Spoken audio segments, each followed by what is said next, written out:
Well, hello, everybody. How are you? Hope you're feeling good on this Saturday afternoon. I keep thinking it's Sunday. And yes, PL Demery Gray. I was just thinking, that's kind of my intro today is about all this stuff that they've brought on themselves. Their own actions and how they're their own worst enemies. It's really true. Yeah, she has earned everything that has happened to her since this all started. But let me just say, I thought I adored Ellen as much as one human can possibly adore another. But this latest filing, oh my goodness, I only just love her more every time she files something. This was absolutely beautiful. I started off like with my typical printing everything out, and then I sat down with my highlighter. I was a little nervous to do much with screens because, well, you guys know I get these vertiginous migraines that I have, and they're awful. They're absolutely awful, and so I don't want to risk anything whenever I have one or I feel one coming on. So I was like, I'm just going to sit on paper and highlight this, and I'm looking through it and I'm like, this is amazing. It is so amazing. I'm like, I cannot wait. I can't wait, because if I sit there and do this all on paper, I won't be ready to go live till tomorrow. So I just started cropping and throwing the slides up. I'm like, we're just going to go through this together because it is absolute delight. It is pure and simple delight. I don't know if you guys have already read it. I believe this came out wait, I'm looking at an old thing here. That's from the 10th. That's an old one. I just have my notes on that. Yeah, this one came out yesterday, so you guys may have already seen it. Christine asks, do I use glasses to help with? Yeah, the blue blocker ones. So I don't know if that helps, but the vertiginous migraines are the ones that come with like extreme vertigo, because I always say I wasn't made right because I've got like a million things wrong, but a lot of it has to do with like when you have neurodivergence, it affects so many parts of your body that people don't realize. Um, but like there's something called POTS where like if you if you stand up too fast, your blood pressure plummets, or if you bend down and stand up, like the room spins. So sorry, I got this allergy season is a monster as well. So I'm sure that has a lot to do with it. But I it's also movement.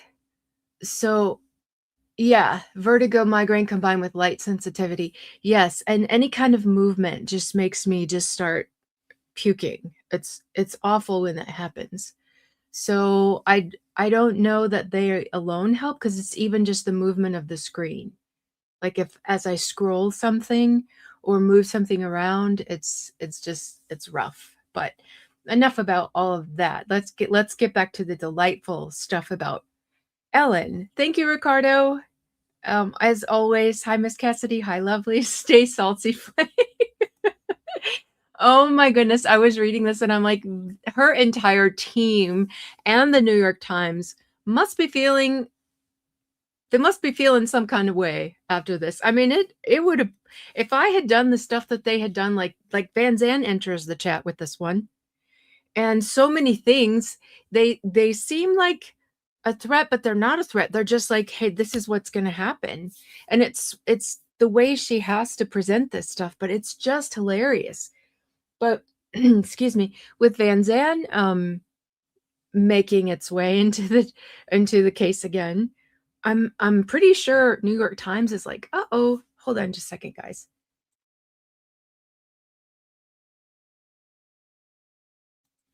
Sorry, gonna be battling this all day with the allergies being what they've been. Okay, so we're going to learn about libel proof. It sounds like a good thing, doesn't it? Oh, you can't, we think of like bulletproof and foolproof, and that kind of stuff, you think it's a good thing. But let's talk about what it actually is when that will come up a little bit later, and then we can all enjoy that. But I'm going through this and I'm like, for people who think that they're so slick, these people who celebrate all the little Easter eggs that they claim that they put out everywhere, Blake and Ryan and their whole team, those high-priced attorneys of theirs, they've been their own worst enemies. And every move they make just seems to make it worse. I've said before that I think like her team hates her and that her husband hates her. I don't know if that's what it is or if they're all just really dumb. And I mean it's hard to say that, but man, it's so bad. Like every step they take is worse than the one before that you already thought was bad and dumb. So I don't know what's going on, if they're regularly drinking Dum Dum juice or if they honestly just all really hate her. Are her attorneys mad at the stuff she's made them do? Is Ryan just dead set on destroying her career? What is it? What is it? Mary Nash says both. Both is good. Maybe. I think I agree with that. So this little Jeffrey Dahmer thing, oh my gosh, the way I howled when I saw that. And there are so many things in here. And Ellen just makes me bring out my little pink highlighter. Normally I use yellow for regular stuff and then green for stuff I want to emphasize more. But I love the color pink. And so, I mean, she has so many good things that I'm like, okay, this deserves pink. This has to be in pink. Green is not enough for how much I love this. So this is the filing I'm going to talk about today. This response to Blake's omnibus. She loves doing these omnibus things. That's why I made that the magic school bus thing. I had intended to use that. I was going to go through her actual omnibus thing, but it made me so mad. And then I got the migraine that I never actually got to use it. So I'm glad I posted it. But she loves to just dump. But oh, and the reason I use the magic school bus thing, I absolutely adored Magic School Bus. But Miss Frizzle, for one, like dresses crazy. Her dresses were always, they related to the lesson she was teaching. If you've never watched it, she was the teacher and she would take the kids on field trips on this bus.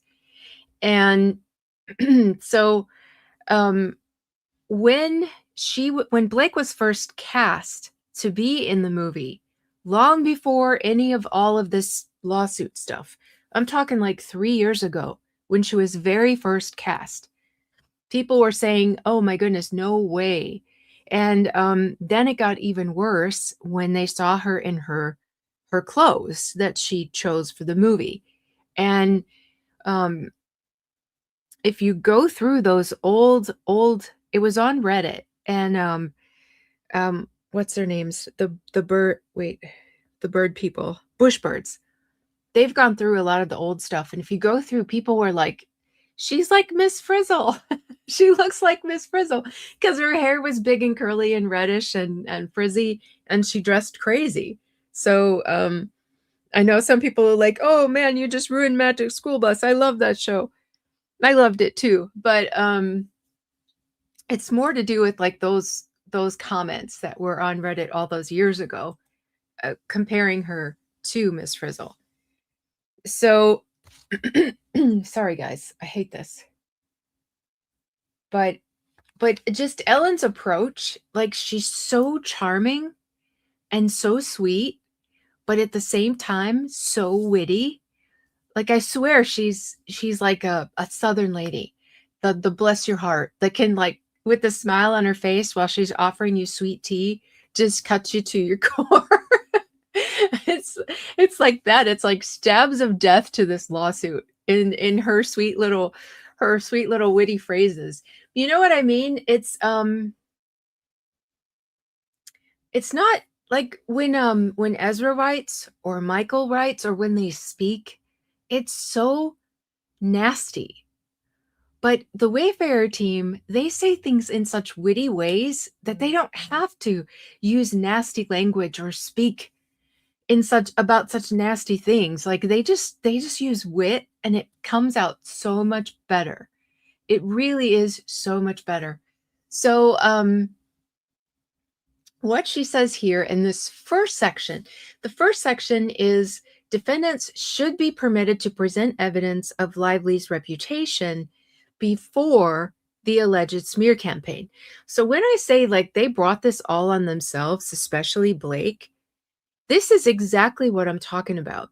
Because when you bring a lawsuit and you say these people have damaged my reputation, we talked the live I did with Omar about how you can't bring in character evidence. Like Blake can't bring in character evidence about Justin like she wanted to. She has all of these things from his podcast, his books, his TED Talk, all of that kind of stuff, but that's not going to be admitted. It has no purpose. However, when you are saying this person has damaged my reputation, it's a whole other side of the coin. The laws that protect Justin's reputation do not protect hers because she is the one who brought her reputation into question. And we're going to briefly, if I were doing it my normal way, I would have had a lot more lined up to show you to explain that from the rules of evidence. But like I said, I just wanted to jump in and do this. And I'm probably going to be back later tonight to go over some of these deposition designations because they're just really, really juicy. But this one is just kind of quick. I've got to leave sometime around, I think like an hour and a half from now, somewhere around there. I've got to leave for a bit and then I'll come back. So I've got to make this one kind of brief. But basically, like I said, she brought her own reputation into question by saying you've destroyed my reputation.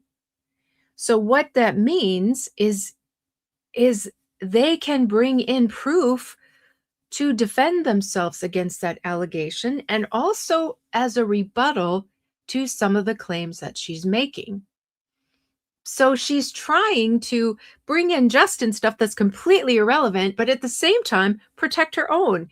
And that's not the way it works. And I don't know if her attorneys don't explain this stuff to her or if she just doesn't listen. Whatever the case is, here they are fighting an unwinnable fight. That is, if he rules correctly, which I hope he does. After seeing the way he ruled on the summary judgment motion, I'm hoping that he knows. And I feel like things changed once that hearing was there and a lot of content creators showed up. I think he realized, like, he probably doesn't watch YouTube. He probably doesn't know what's being said about him. But like realizing, hey, who are all these people? Oh, goodness, people are watching me and paying attention to what I'm saying. And I feel like he's changed a little bit since then. But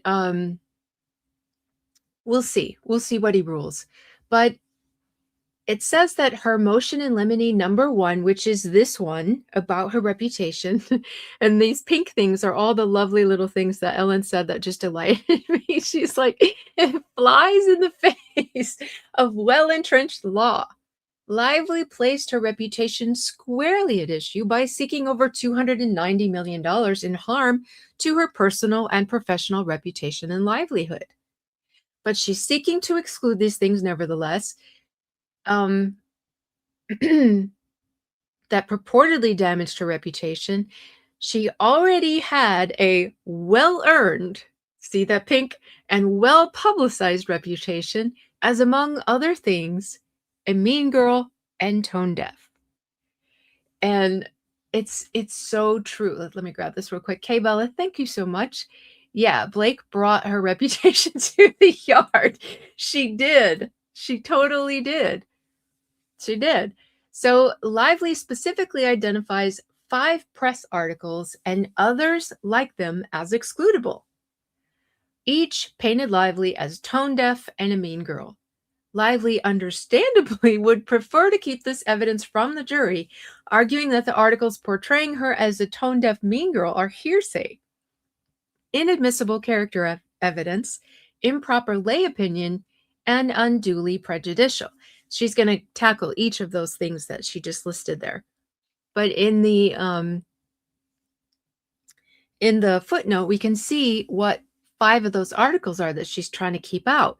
She's trying to keep out this about Preserve, that short-lived magazine and website where she tried to become her own version of Martha Stewart. However, it was all based on antebellum. So, and look at the date on that, 2014. This is long before the movie. This is back when she was trying to make that magazine website work. Also, Blake Lively wants to return to a time of cute hats and slavery. That was 2020, long before this movie. And that one criticized her plantation wedding for its glorifying slavery.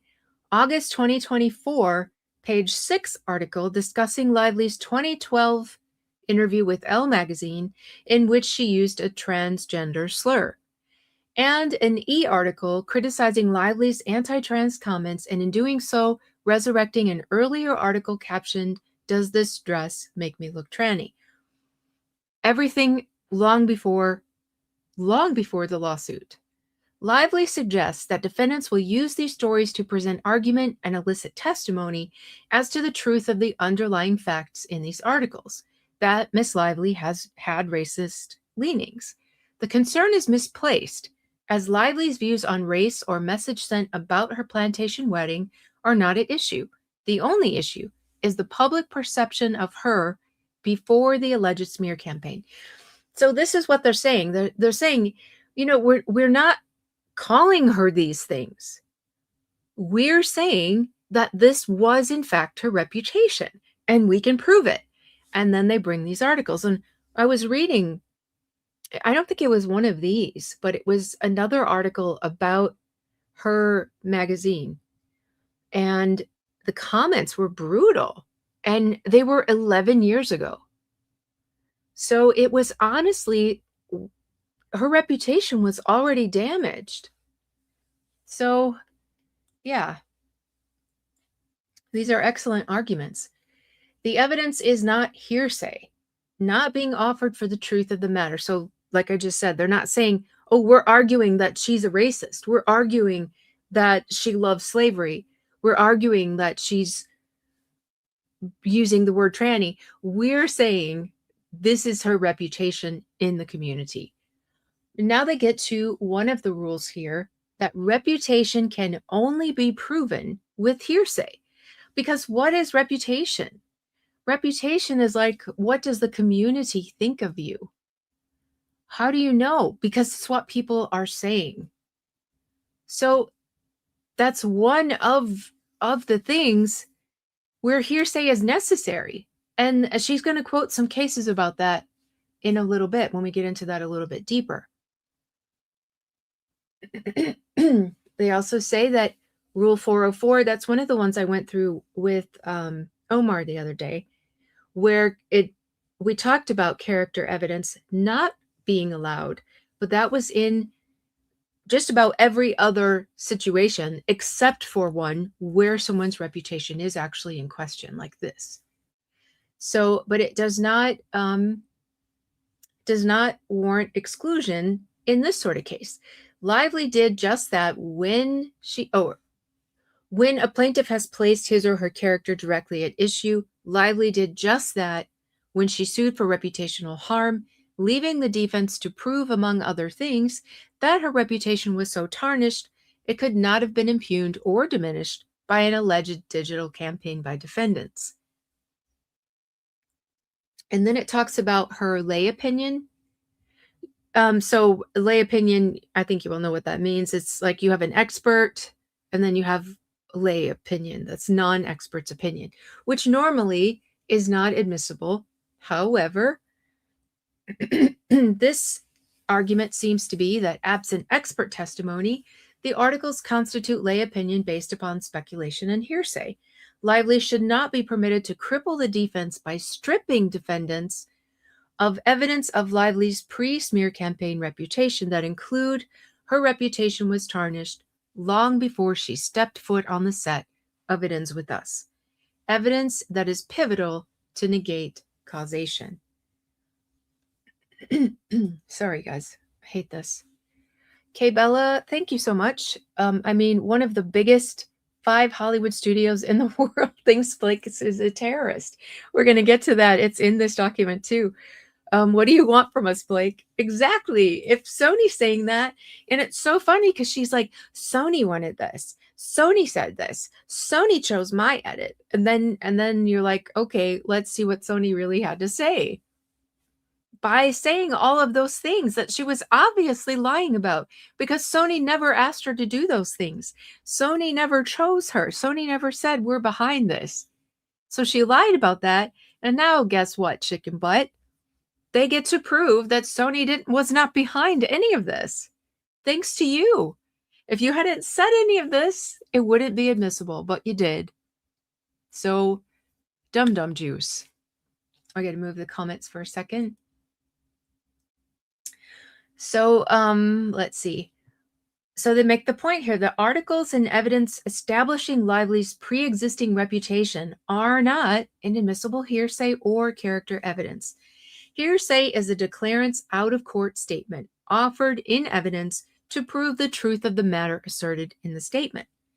If the significance of an offered statement lies solely in the fact that it was made, no issue is raised as to the truth of anything asserted, and the statement is not hearsay. This is directly from the federal rules of evidence. Her attorneys know this. I think they're just desperate. They want to try to do whatever they can possibly do to stop this stuff from coming out, because it's going to absolutely not only destroy her case, but it's going to destroy what's left of her reputation. I mean, she still somehow has fans, but a lot of the stuff in here has not made it to mainstream media. That's been changing. So now a lot of these places that weren't reporting this kind of stuff before might start reporting it now. Because if you Google her name now, just like 3 months ago, when you Googled her name, it used to be so frustrating because it was all like People magazine and their ways to try to boost her reputation, which, by the way, if you notice, People hasn't said a whole lot about her lately. Anyway, now I Googled her just yesterday and it was nothing but bad. It was all about her not being invited to Taylor's wedding. It was so embarrassing because it's like all of her friends are telling us she's not invited, but she's just holding firm that she's a part of their story and she will be invited. It was so embarrassing. But so with that shift and everything, this kind of stuff might start making it to some of the mainstream media. And so the people who still sit there because they don't watch YouTube, they don't watch TikTok, they don't get their news anywhere else, they still believe in her. But it's a lot of it, I believe, is still in part that they don't know these kinds of details. So that when they see these details, it's going to open up a whole new world to them. So we'll see. An out-of-court statement offered not for the truth of the matter asserted, but merely to show that the defendant was on notice of a danger is not hearsay. These are straight from cases from the Second Circuit. Evidence of Lively's pre-existing reputation is not being offered for the truth that she is a mean girl, bully, difficult to work with, or tone deaf, but to establish Lively's reputation prior to the alleged smear campaign to show that defendant's alleged conduct did not cause further harm to her existing reputation. Hearsay is admissible if it falls within an enumerated exception to the hearsay rule. And we are going to talk about Federal Rule of Evidence number 803, Section 803. It is universally recognized that reputation evidence must be based on hearsay. So unlike all these others, like I said, this one has its own separate rule. Thank you so much, Amanda Vet. Honestly, Wayfarer Party could just say, see, she went after 107 creators and couldn't find evidence of a smear. That works towards the Wayfarer Party, not against. Absolutely. And I think a lot of us would love to have that say. We would love to address why we feel the way we do and what her subpoenaing us did. And it was huge. I mean, it was one of the first times, it was the first time that any of us made it to mainstream media. I still have the newspaper articles that covered our filings and covered our story. I was interviewed by a couple different people, and that was a big thing. That got out. That broke the wall that had been put up around her a little bit. I mean, not with like People magazine, but for a lot of things, that really got the story out, and that was her choice. And she lied about it multiple times throughout the process of it. It was completely uncalled for. It was absolutely terrible.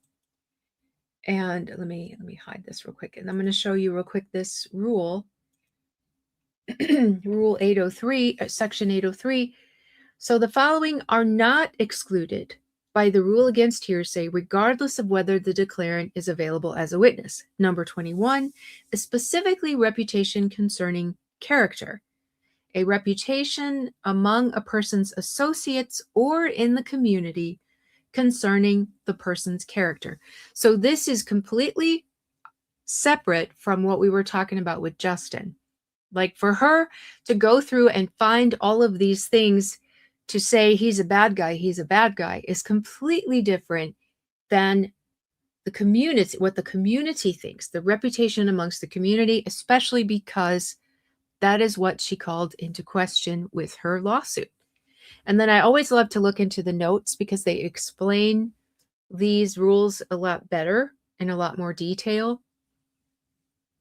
This one kind of clumps 1920 and 21 together, so not all of it relates to 21, but trustworthiness in reputation evidence is found when the topic is such that the facts are likely to have been inquired about and that persons having personal knowledge have disclosed facts which have thus been discussed in the community, and thus the community's conclusion, if any has been formed, is likely to be a trustworthy one. So that's what they've got. They haven't just grabbed strange things out there. She called into question what people out on social media say about her. So they've brought in evidence of what people on social media have always said about her. And it is considered in the federal rules of evidence to be considered trustworthy. It's what people say. You can't change that. You can't skew that. You can't have an expert come in and say something opposite of that, because this is what the people in the community are saying. Thank you so much, CM Baby.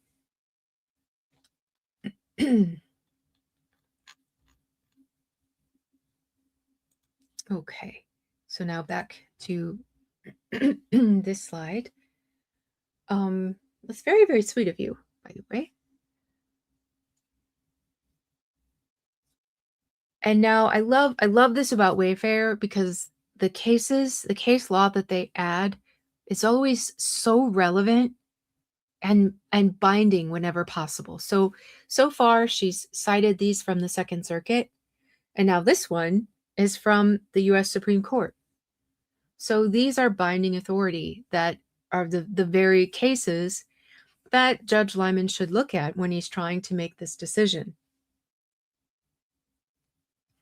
Okay, when the defendant elects to initiate a character inquiry, not only is he permitted to call witnesses to testify from hearsay, but indeed, such a witness is not allowed to base his testimony on anything but hearsay. So that's where that came up earlier. This is where this comes from, this US Supreme Court case.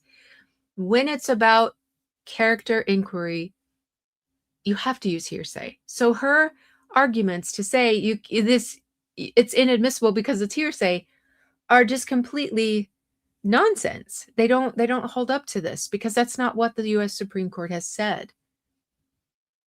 Defendants are not seeking to admit the articles as evidence to prove character, but rather for some other purpose.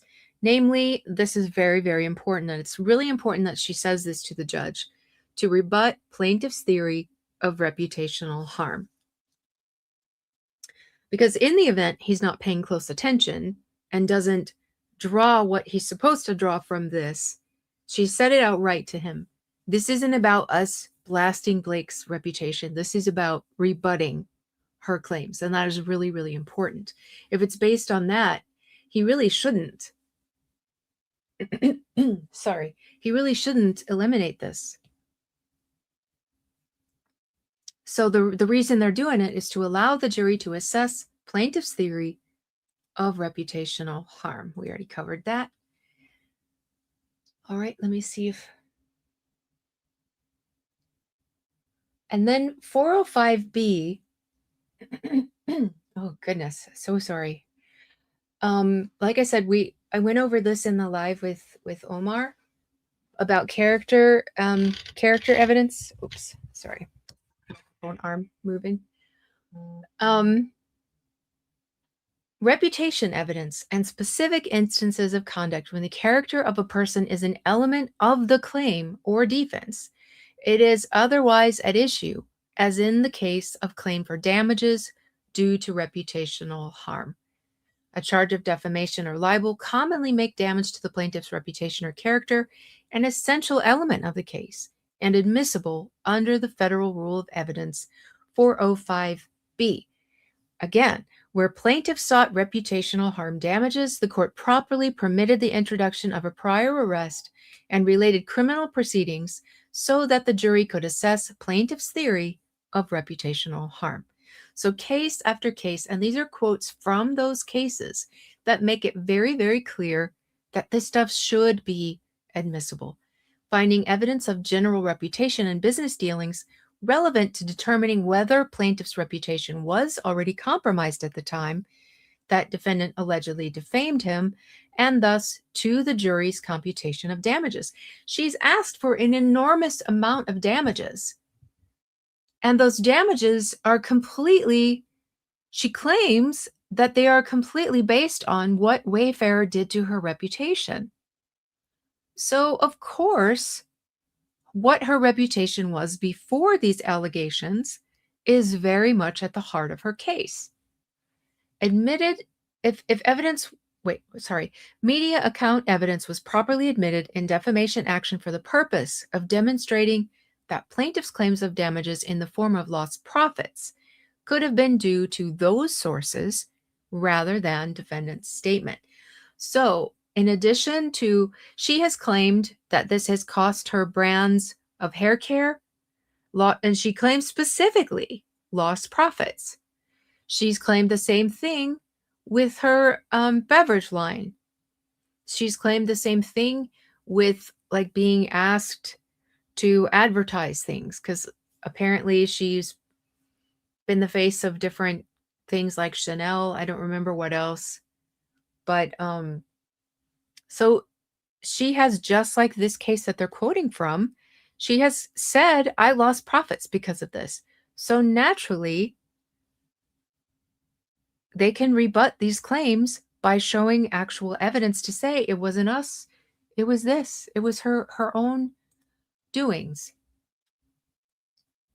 Although Lively's claim is nominally for retaliation, she's seeking the same reputational harm damages as recoverable for defamation and libel.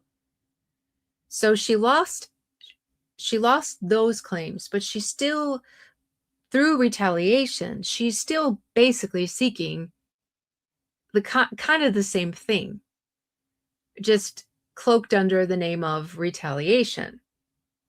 And those are two of the surviving claims that she has so far.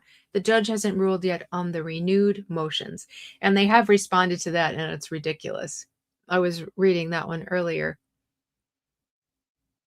So let's see. The probative value. Now we get to the probative value of evidence relating to Lively's reputation far outweighs its potential prejudice.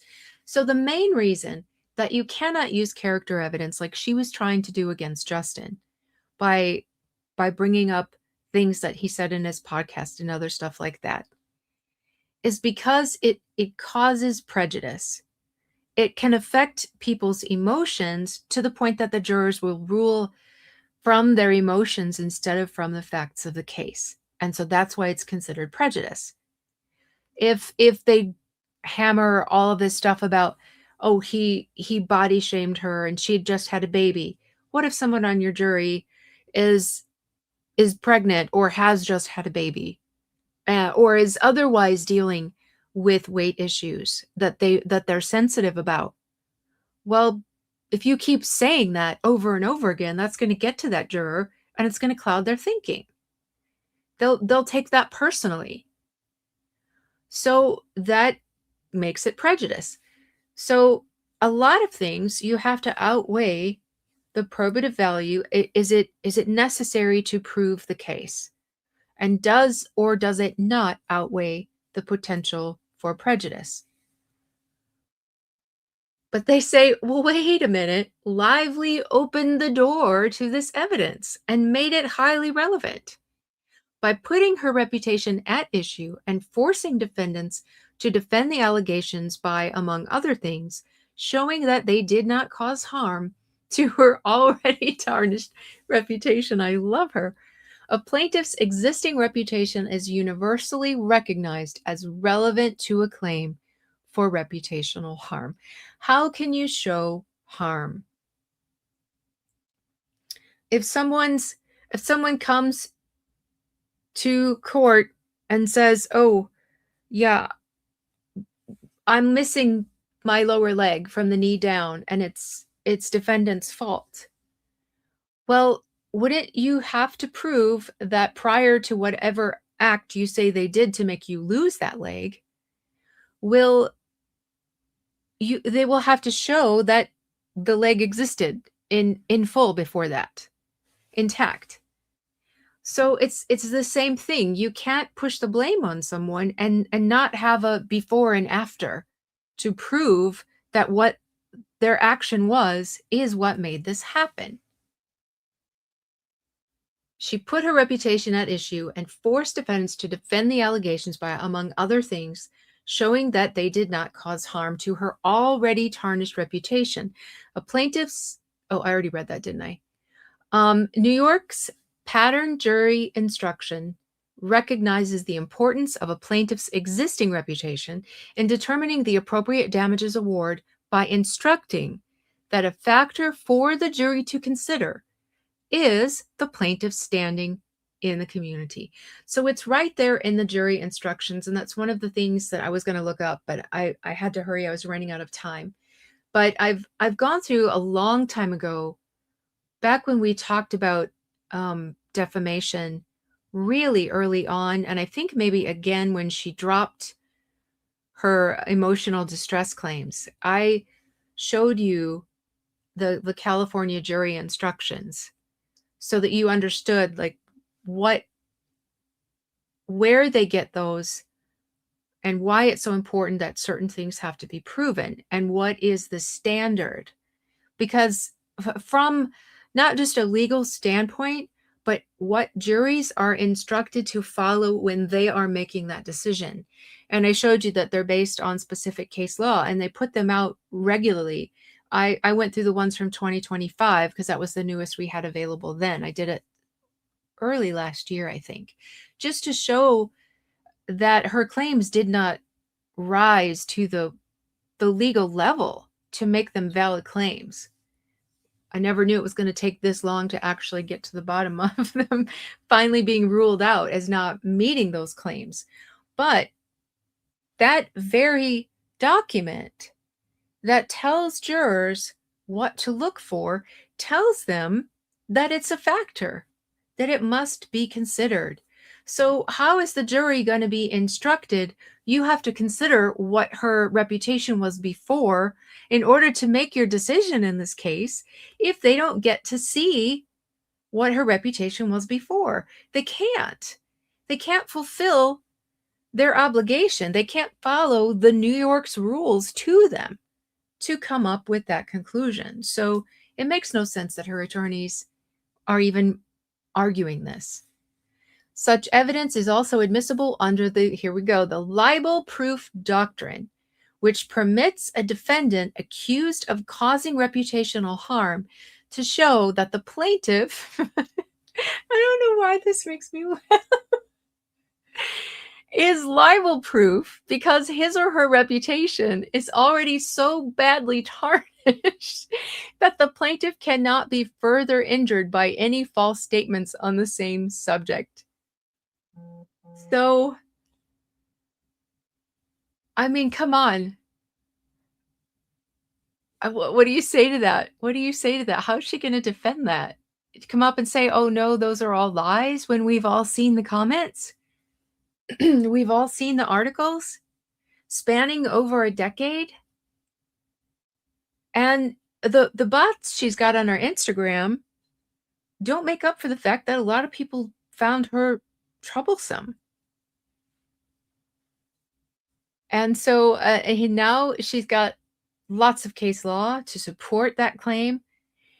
And for example, this last one in the Southern District of New York, plaintiff's reputation was so badly tarnished that he can suffer no further harm and that no reasonable jury could award more than nominal damages. So when they're deciding how many damages to give her, if they decide in her favor, they have to see how badly was it actually damaged. And in order to do that, it's absolutely a must that they see what her reputation was before.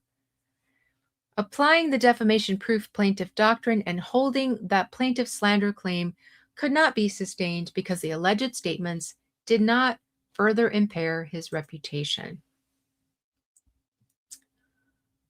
For example, while labeling a plaintiff as a murderer would ordinarily harm a plaintiff's reputation, calling Jeffrey Dahmer a murderer would not sully his reputation, which included a reputation as a murderer. And there is the beautiful, beautiful footnote. By using this example, defendants do not mean to compare Miss Lively to Jeffrey Dahmer, but it's just so hilarious. She doesn't have to be nasty and vile the way that Ezra and Michael are. Just these little bless your heart things are so adorable. I absolutely love it. Okay, then the last argument, besides the hearsay and the character evidence, was that they're lay opinion. And so she says, Lively's final Hail Mary is that articles and similar publications establishing her existing reputation somehow constitute inadmissible lay opinion. Not so. Why? Rule 701 allows a lay witness to offer an opinion if 3 conditions are met. Here they are. 1, the opinion is rationally based on the witness's own perception. 2, it helps the jury understand the testimony.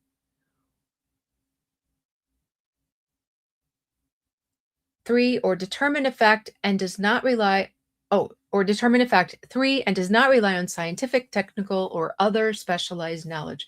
Sorry, guys, my vision's still a little bit fuzzy. Anyway,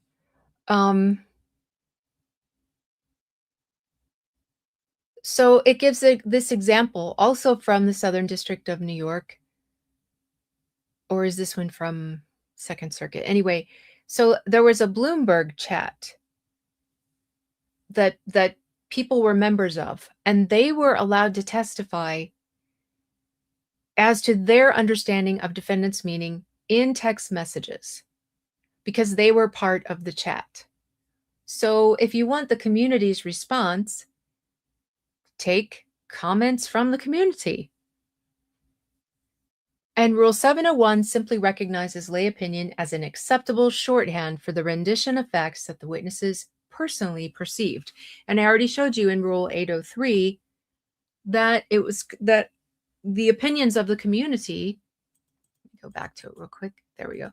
The opinions of the community are considered trustworthy because it's conclusions that the community has made. It's been formed. It is trustworthy.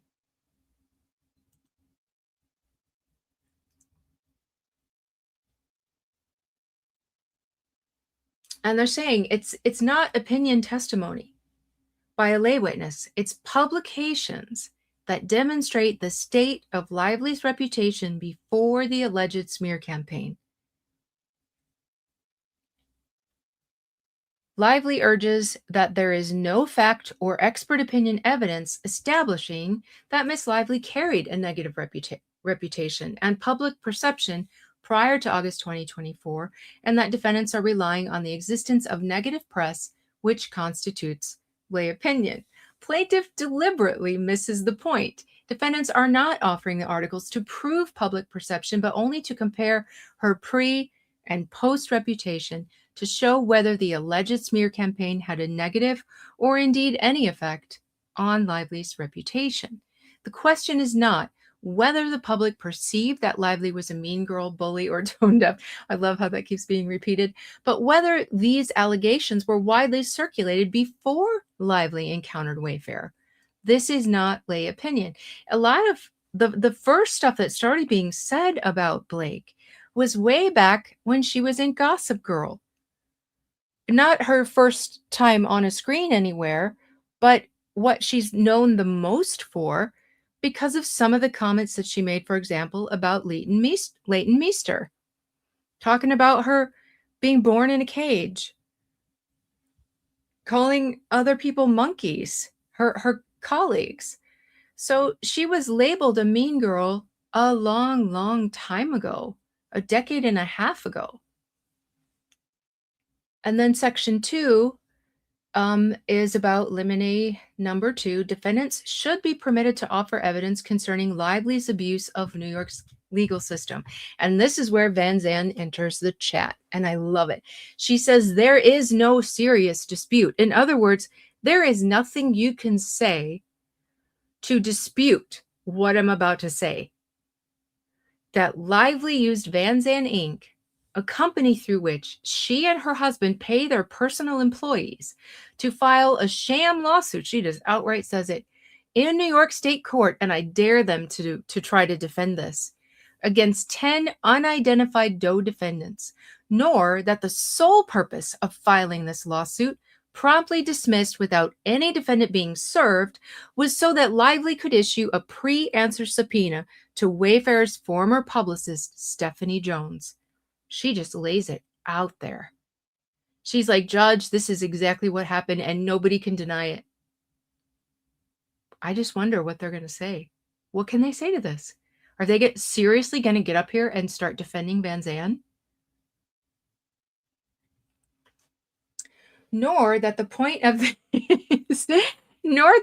of these shenanigans was to provide Jones with legal cover to turn over communications Jones had taken from Jennifer Abel's phone. Go, Ellen. Nor that Lively filled out her CRD complaint with inflammatory snippets of these communications and then provided that complaint to the New York Times before she filed it. Oh my gosh, I love her so much. Giving the paper the basis for its highly damaging December 2024 story about Baldoni. This is so chef's kiss. This is like Michelin star chef's kiss. She's taken down this. She's taken down Stephanie Jones. She's taken down the New York Times, all in one little paragraph.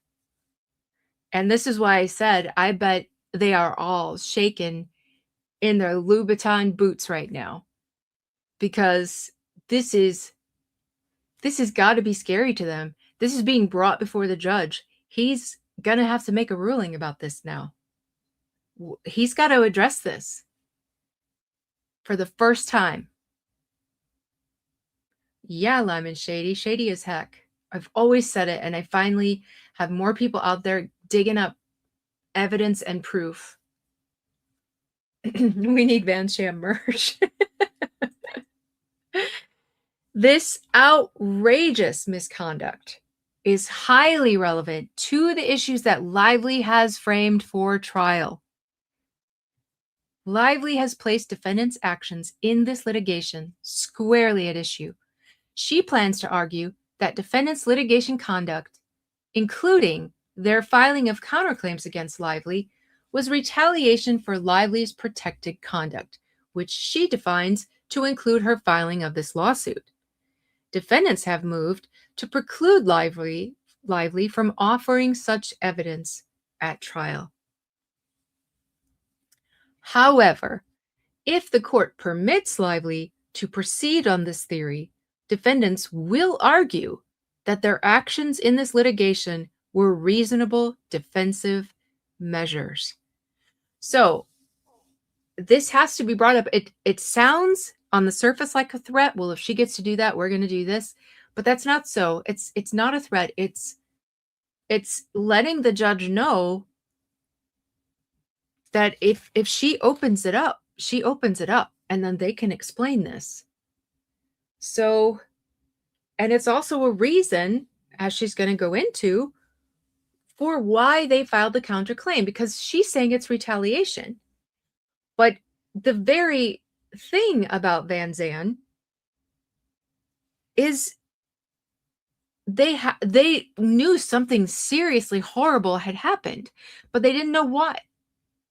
They're seeing their own private text messages in the New York Times, and they're sitting there looking at each other going, how did they get these? They say a subpoena. Did you get a subpoena? I didn't get a subpoena. They need to be able to use this to defend themselves of this retaliation accusation. And Vanzan was a huge, it cemented things for me. I'm going to tell you seriously. Thank you, Cindy. Thank you so much for the $5. Vanzan. I'm here for the Vanzan party. We all are. Oh my goodness, we all are. But here was my take. And I know so many of you, I've seen you in comments. Oh, thank you, Mr. Hustleham. I've seen you guys in comments, and I know that so many of you came from the same place I did with this whole lawsuit, that in the beginning, we believed Blake. I believed Blake. Well, we don't know these people.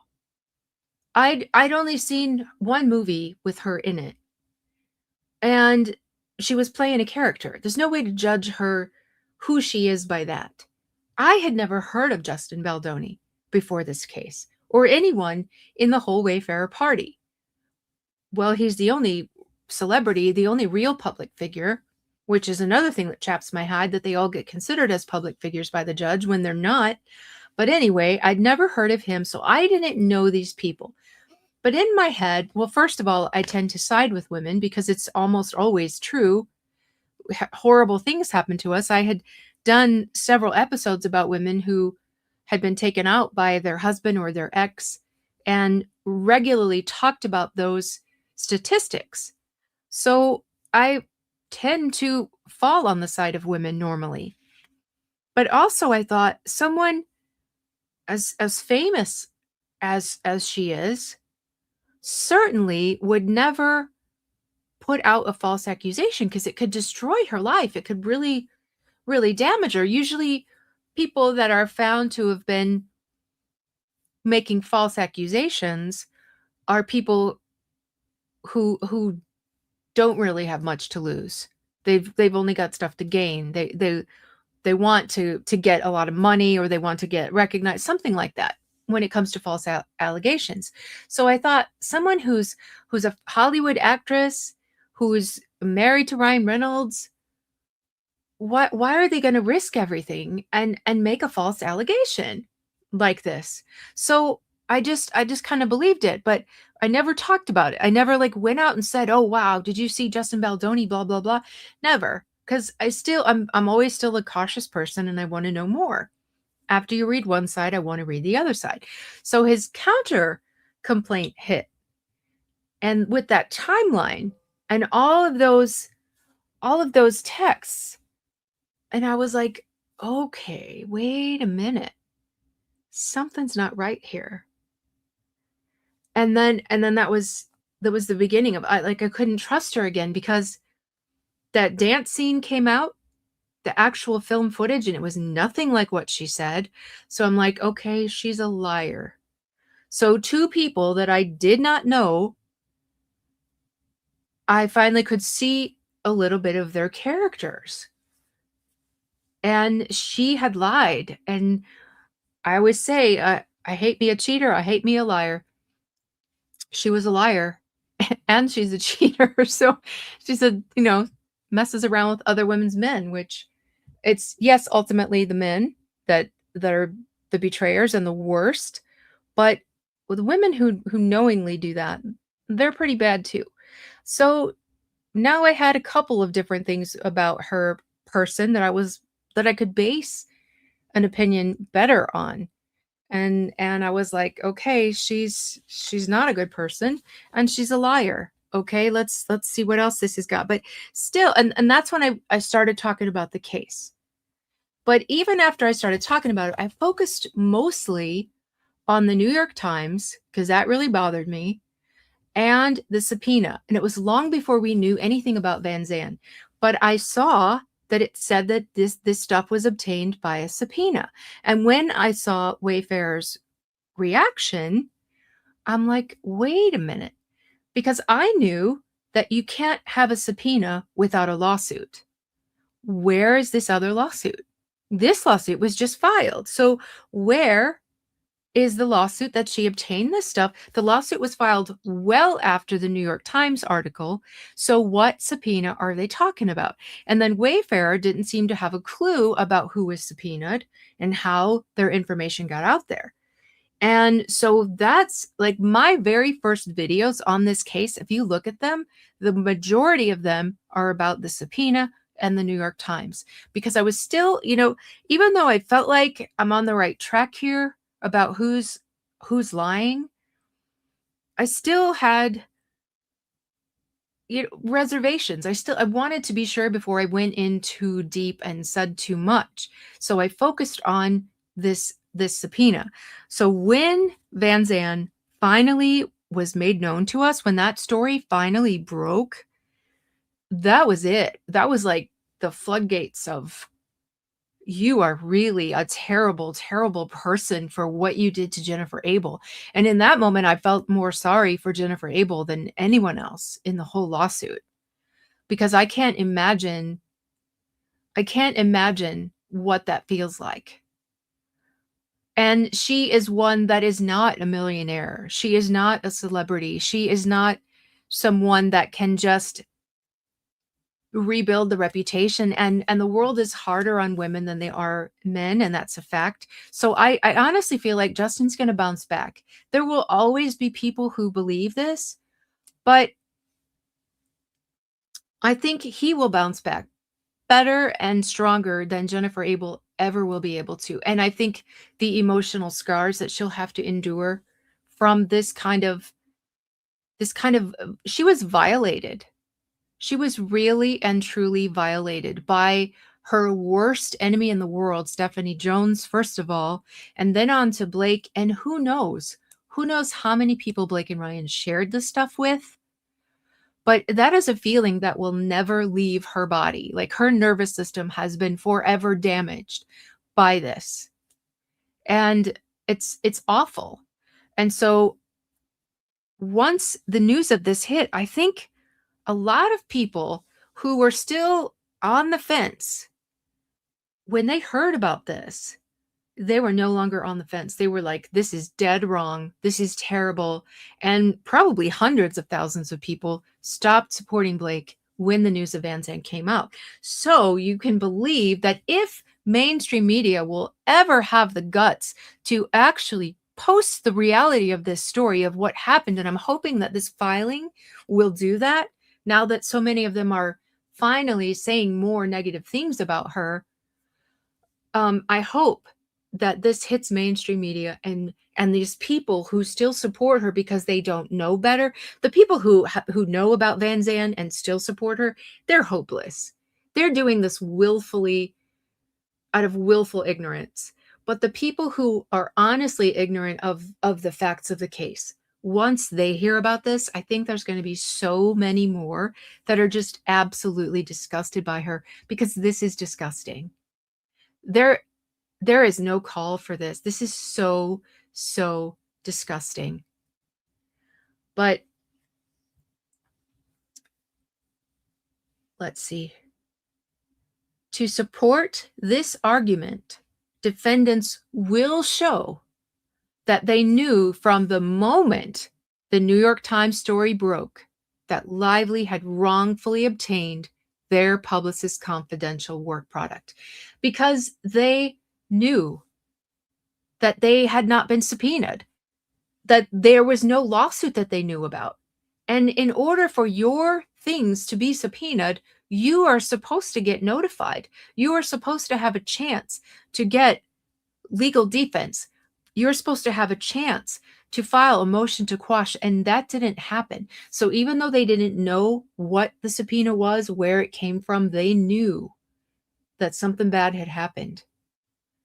This wrongful and damaging conduct by Lively was the background to defendants filing their counterclaims.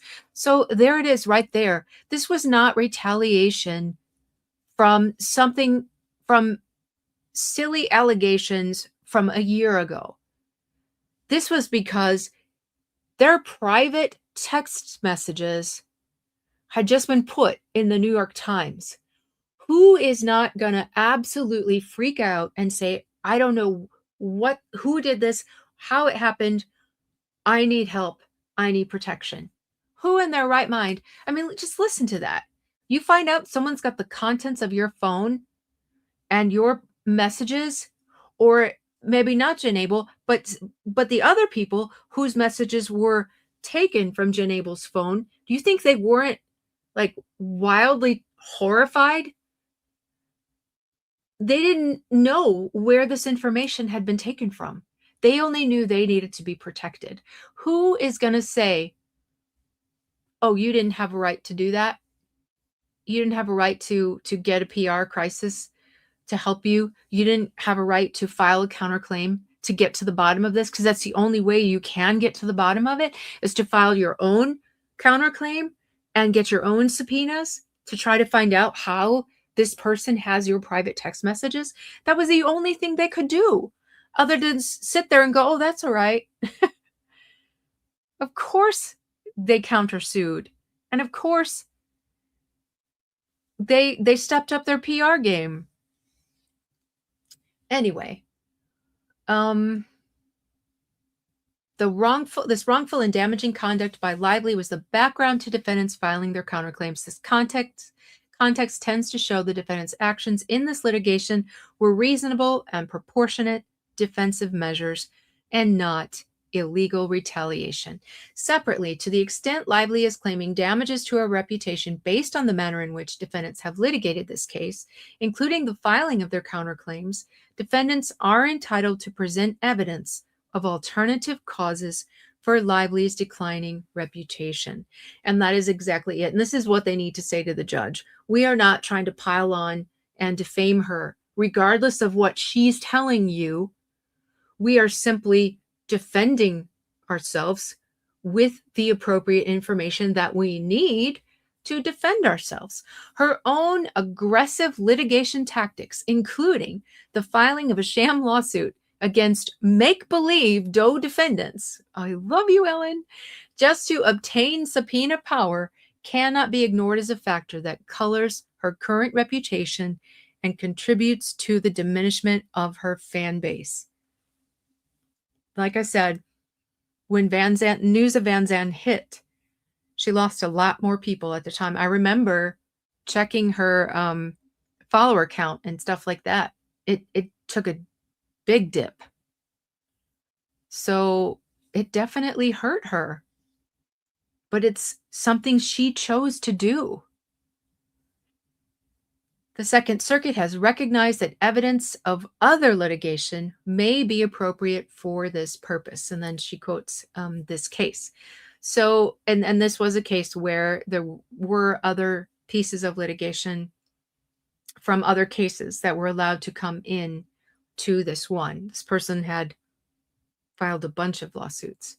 Defendants do not plan to dwell on the Vanzan lawsuit and do not anticipate that it will occupy much trial time.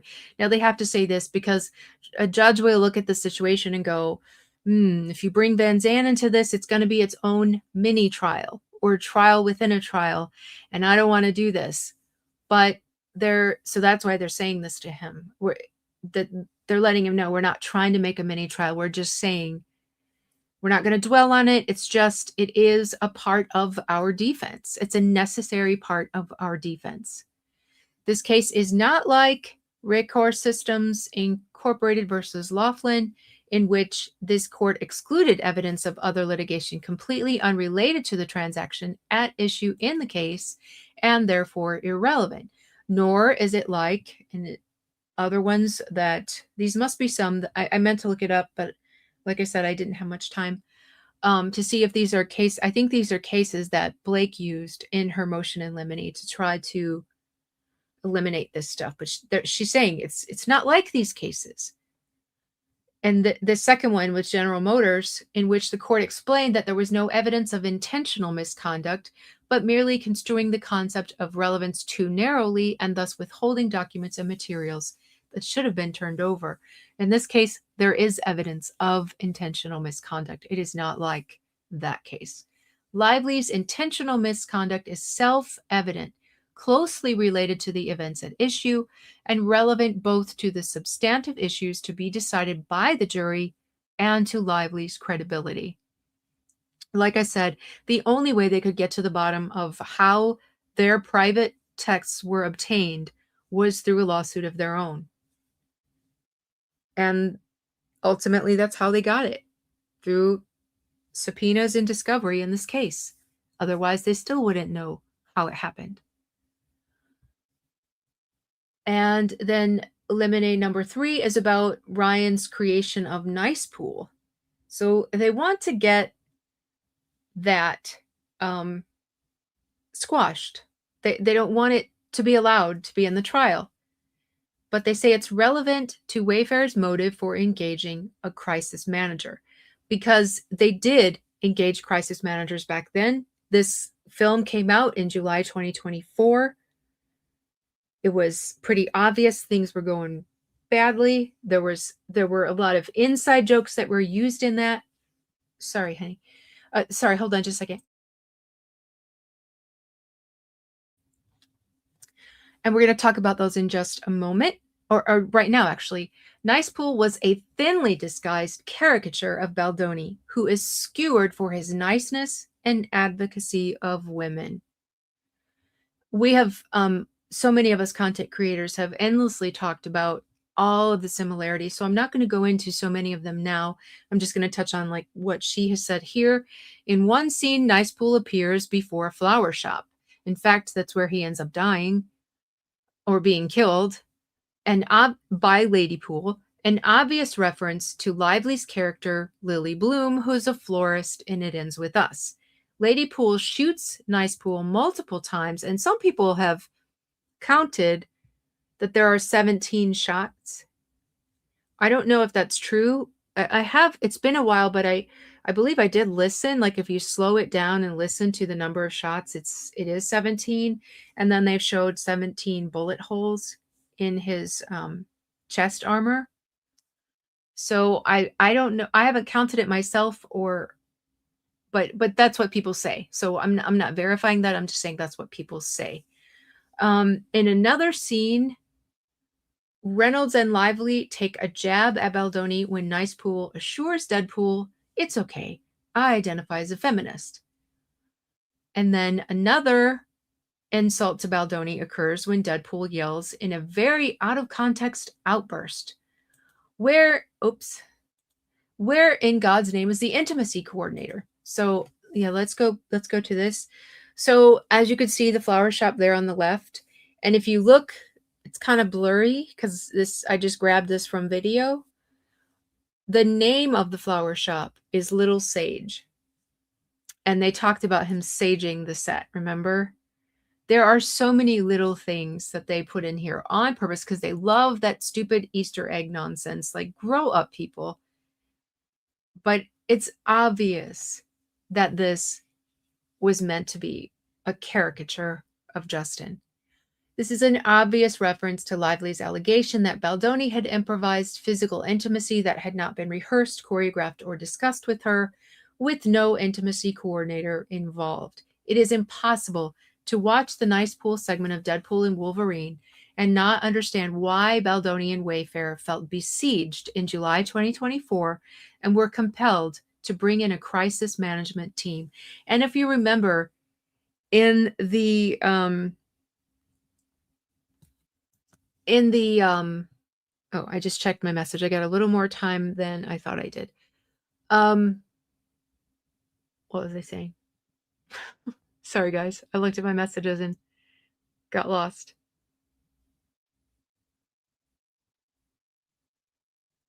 Somebody help me. What was I saying? Too bad I can't rewind here. It was about Nice Pool. Hey, Jesse. Yes, Nice Pool makes me so mad. I forgot the point. Sorry, guys. But it was good. It turned out to be good news because I thought I had to leave in like 4 minutes, but I don't. So there's that. Oh, the Easter eggs. Yes. So they planted all these Easter eggs, and thank you so much for that. In the credits where Blake thanked people, she thanks the Reynolds. I forgot what first name he uses. Gordon Reynolds, right? And in Deadpool and Wolverine credits, Nice Pool was played by Gordon Reynolds.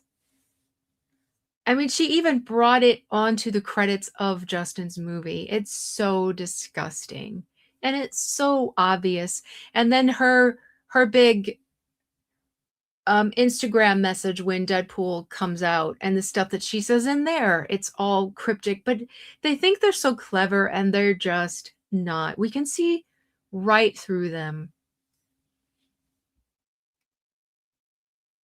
So Baldoni and Wayfarer's motive for engaging a crisis manager to plan a defensive public relations strategy is directly relevant to defeat Lively's core claims that defendants were acting in retaliation for her complaints of sexual harassment over a year earlier. So she's saying it was because of this thing that happened over a year ago. And they're like, no, it's what happened right now with Nice Pool. Anytime you find out the likes of Ryan Reynolds are coming after you, you're going to be worried. Plaintiff glosses over both the fact that the court's findings related to the malice element of a now dismissed defamation claim against Reynolds, not Lively's claims against the Wayfarer defendants, and that application of the law of the case doctrine, even if it is applicable, is discretionary. So they're saying the court has discretion to allow this. Yeah, he's ruining Tim Hortons. They must not have gotten the message.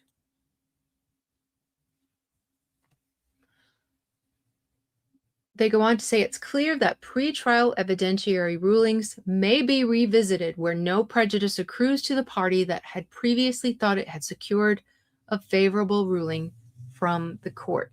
So they were trying to say that because the judge dismissed the case against Ryan, that it meant they couldn't bring it back in. And they're saying, well, that's not the case.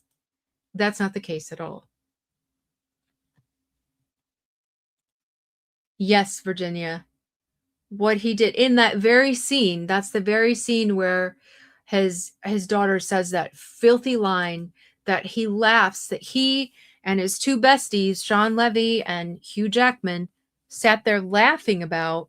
Well, I don't know, was Hugh Jackman there for that conversation, or was it just Sean laughing about making her do that? But the point is, none of those three men who supposedly love this family and love these children, who should have protected her, none of them did anything to protect her in that moment, nor did her mother, who was there. We know she was there because she up and left filming when Wayfarer was still filming the movie. She just up and left to England, so we know she was there.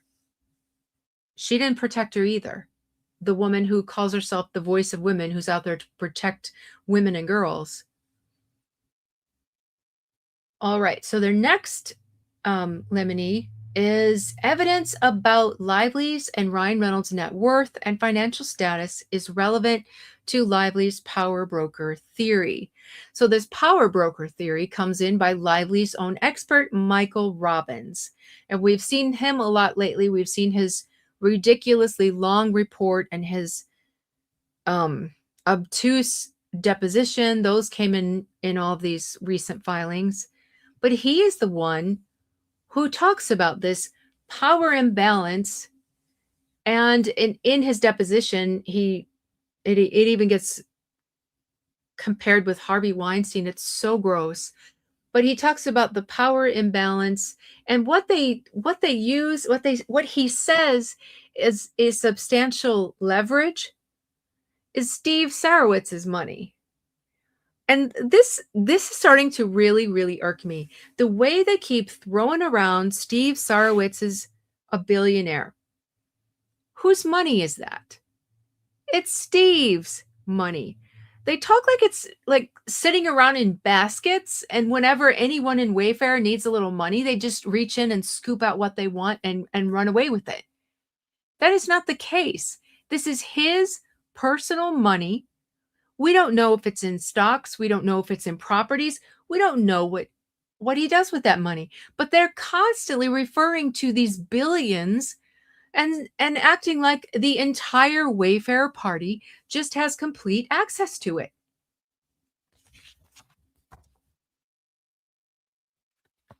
He finances movies for Wayfarer, and he previously had a charity for Wayfarer.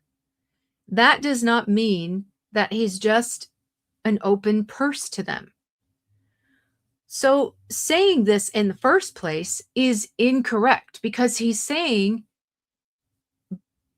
this situation with Baldoni and Wayfarer.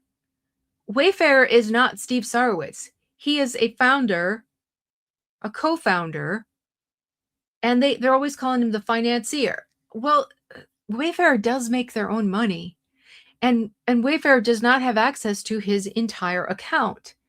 He puts in what he chooses to put in. So this was wrong of this guy in the first place. Wayfarer is not a billion-dollar company just because one of their co-founders is. So if you talk about Wayfarer Studios, there's no way that money can compare to what Ryan has made or was making at the time. So when asked about how Ryan Reynolds' wealth and status as a power broker affected the relationship, he either could not or would not answer. Lively's own expert has opined that a party's wealth manifests in his or her level of power and is relevant to explain the dynamics between the plaintiff and defendant.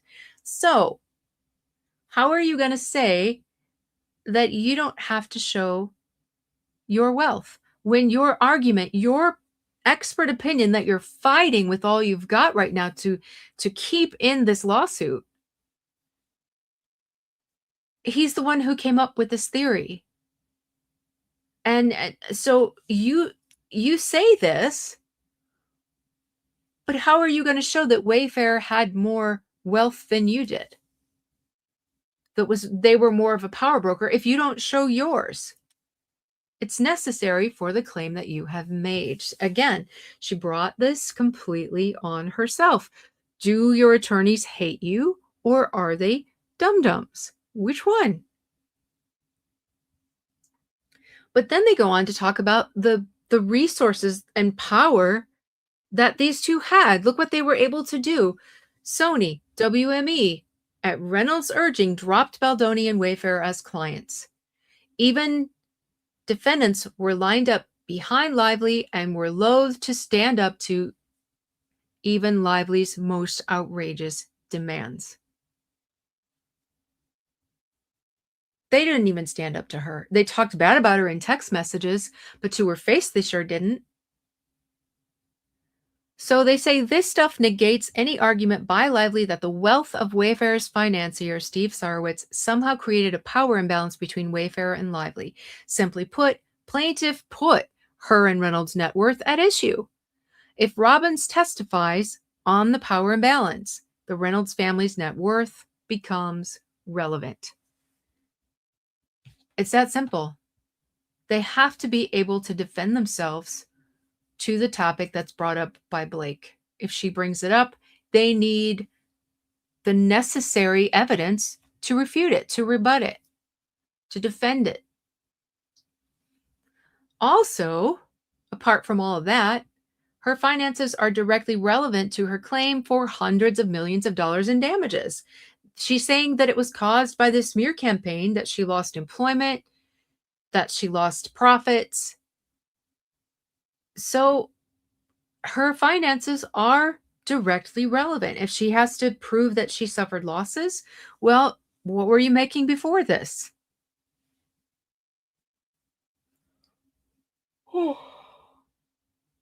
Sorry, guys, yawning. And then it talks, there's another, it's in the pink because it's another little bless your heart moment. Lively typically does not accept acting opportunities which conflict with Reynolds' acting schedule, particularly when he is able to garner a higher income for his movies than she can. So they're saying she limits her own schedule because it's built around her husband's schedule. And then the little pink is just a little bonus. Surely Lively understands the importance of this evidence not only to the defense, but to her own ability to prove her alleged damages. Sarowitz is in a very different position. In contrast to Lively, Sarowitz is no longer a party, and his net worth is not relevant to a determination of punitive damages or any other issue relevant to Lively's claims.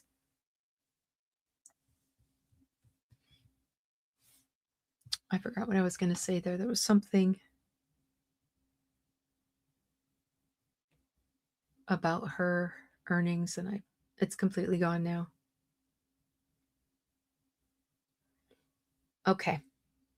Lemonade number 5. Defendants should be permitted to use internal Sony communications to rebut Lively's trial arguments. This is another one. Do your lawyers hate you, or are they dum-dums?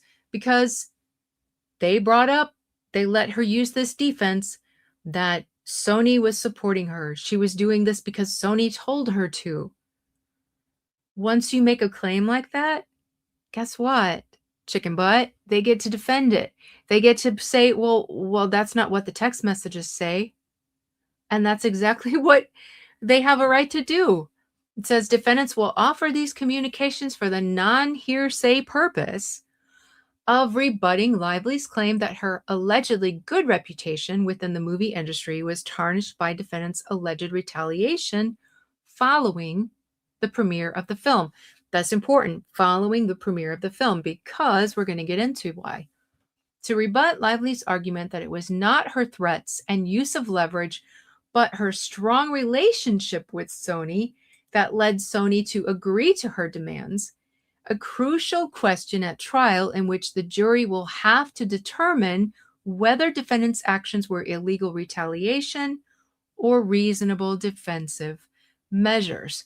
That's another reason they would have been scared and wanted PR, because WME dropped Baldoni. She was going to Sony. She was telling them that Sony supported her. Wouldn't you be afraid? Wouldn't you feel like you needed protection if you had someone as big as Sony coming after you, someone as big as WME coming after you? Ari, what's his name? He made a very disturbing announcement about the whole situation and about being ride or die for Blake and Ryan. Those are the very reasons that people need crisis PR and need to defend themselves. Lively plans to ask the jury for tens of millions of dollars in damages based on her allegation that defendants' actions following the premiere of the film tarnished her previously sterling reputation. But the evidence will show that Lively's reputation at Sony Pictures one of the big five studios, was already in the ditch as the direct result of her appalling behavior during the making of the film. Ari Emanuel, thank you, Roses. This included her insistence on taking control of the movie, her insistence on excluding Baldoni from the premiere, and her refusal to promote the movie unless her demands were met. That reminds me of, there's also the deposition, more deposition testimony from Isabella that just made me so mad. That's one of the things I hope to come back to tonight later. The negative views of Lively expressed by top-level Sony executives are highly probative on this point. Sanford Panitch, which I absolutely adore this man, sorry if I said your name wrong, Sanford, is the president of Sony Motion Picture Group. In a March 11th, 2024 message exchange with Ange Giannetti, a Sony production executive, Panitch expressed dismay that Lively was doing her own cut of the movie, asked how Sony could control her creative control, and then described Lively as a terrorist. The president of Sony. Do you think Sony is ever going to want to touch her ever again? When the president calls you a terrorist and says there's no way to control this woman? She was cooked, and this was in March, long before Blake claims that there was any sort of smear campaign or retaliation. This has nothing to do with Wayfarer. Giannetti, another senior executive, responded, respectfully, there is no process that works for her. There isn't. What is important is that WE have a baseline so we know. You can tell her everything, include her in everything, and still it does not hold. What do these people think of her? Could it be more clear what they thought of her? Do you honestly think that in March, when they're having this conversation, and in June, the rest of this conversation, that Blake's reputation was sterling with them? Absolutely not. Panitch expressed shock that Wayfarer had given in to Lively's demands. I can't believe they caved on the producer credit for her. This is truly insanity. Does that sound like Sony was backing her up, supporting her, saying, we want your cut? Not at all.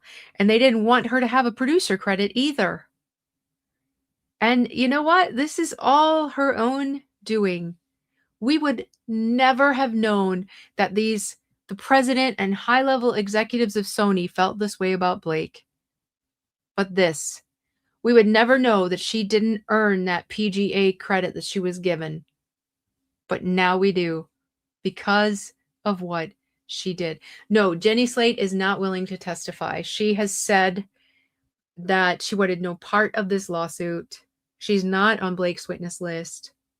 And you know Blake begged her. And I just got mad at her reading her deposition again, too. It was really awful. Or not, I don't know if it was her deposition, something that no, I think her deposition was really toned down. It's something else when she was asked about not attending. Yeah, just really, really awful person. They can take it back. Cindy asks, can they take the PGA back? Seriously, is it legal? They can. I don't know if they will. I hope that at the end of this lawsuit they do. I know there were petitions that were being signed and passed around to ask them to do it. But I think they won't move on it until this lawsuit is done. And then hopefully they will. When Giannetti told Panitch that, I don't know if it's Panitch or how you say this, that Lively was now demanding that Wayfarer remove a film by Justin Baldoni from the credits, Panitch shot back. I don't want to ask them to do that for her. She can ask herself. We've bent over backwards enough. This is getting to the point of absurdity. Long before any claims of retaliation, this is how these people honestly felt about Blake Lively and what they were witnessing her doing on this movie set. And it makes me so sick that Wayfarer was not allowed to have collected this discovery before their cases got dismissed, because this proves what their claims were.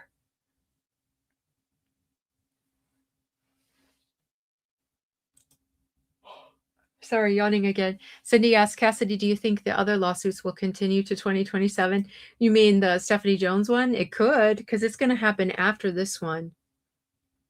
I imagine after this one, it's going to get cut very, very short, if any is left at all. And it should be mostly the countersuit against Stephanie from Jen Abel that is still holding up. Because I think Stephanie's case is getting absolutely gutted.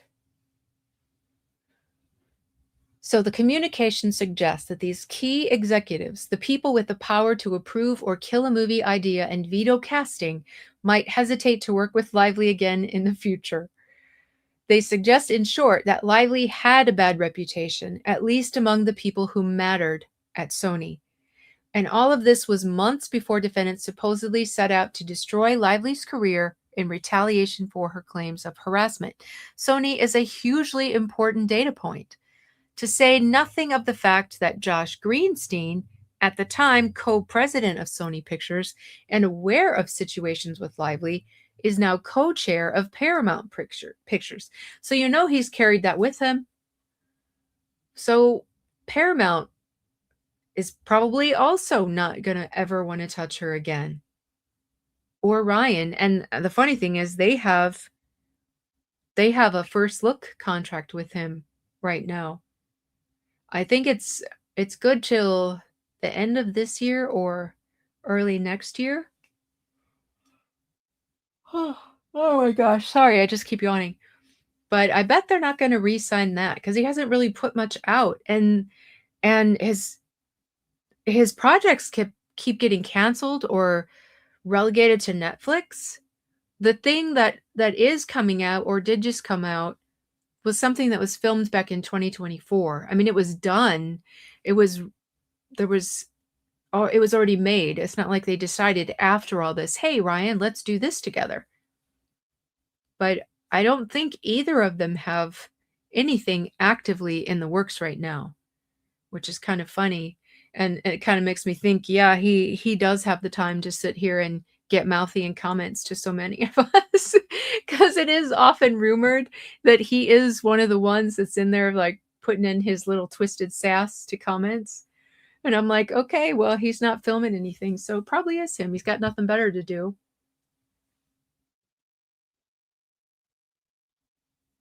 And more pink here, for example, they would not be used to show that Lively was in fact a terrorist, as Panish described her, or to show that there was no process that works for her, as Giannetti complained. Rather, they would be admitted to show that people who mattered at Sony vehemently expressed these negative views of her long before the film premiere, and would be used to undermine the conclusion offered by Lively's experts that Lively's reputation was good in the industry before defendants allegedly destroyed it. So again, they have to clear that up to the judge. We're not doing this to just assassinate her character. There's a point, and this is the point. And it's necessary to prove this point. It's all defense and rebuttal. The judge cannot rob them of everything they need to defend themselves. And that's what her motions in limine have attempted to do. Messages showing the frustration and dismay that Sony executives felt as Lively pushed to take control of the movie are also admissible under Rule 803 to rebut Lively's anticipated argument that she had a strong relationship with Sony, that she was simply following Sony's wishes, and that Sony gladly acceded to her requests. Defendants will counter this argument by offering Sony's contemporaneous internal communications to show that Sony executives were giving in to Lively's threat, most notably her threat not to promote the film if her demands were not met. This context is relevant to show that defendants took reasonable defensive actions against Lively's scorched earth power grab and were not retaliating against her because of her fully resolved complaints of sexual harassment from over a year earlier. And this is another thing that bothers me about Lyman's order, his ruling that the retaliation survived, because what is the nexus? It's too far apart in time, and it's so wholly unrelated. And he knew all this evidence. This was all in the motion for summary judgment, but he still ruled that it survived, and it's so ridiculous. And then they come at a different angle that I mean, at a minimum, if you don't want to just completely, or they're saying don't just completely rule it out, at least hold on and see how this comes up through the court case itself. Don't rule on it if you're leaning towards getting rid of this evidence.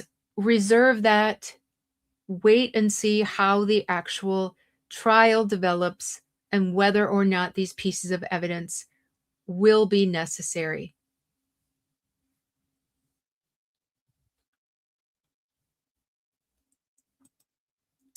I am still undecided on that, John Walker. John's asking me if I would be going to New York to not only support Justin, but to protest Blake and Ryan. I'm still undecided. I want to see, like, if it's like a situation where the people are lined up at 5 o'clock in the morning to get in. Like I want to see how it looks first before I decide if I'm going to go.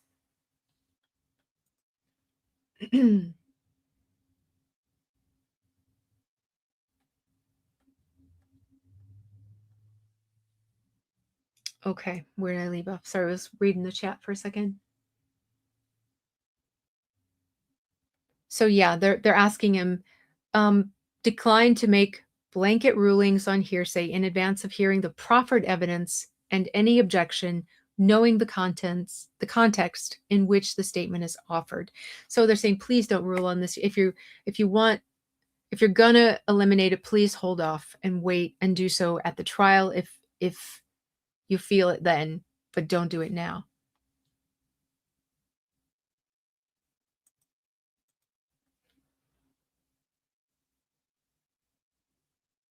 Oh, I keep yawning. So sorry. Lemonade number 6. Defendants should be permitted to respond to Lively's argument that the defense in this litigation constitutes retaliation by offering testimony concerning the impact this litigation has had on them. So,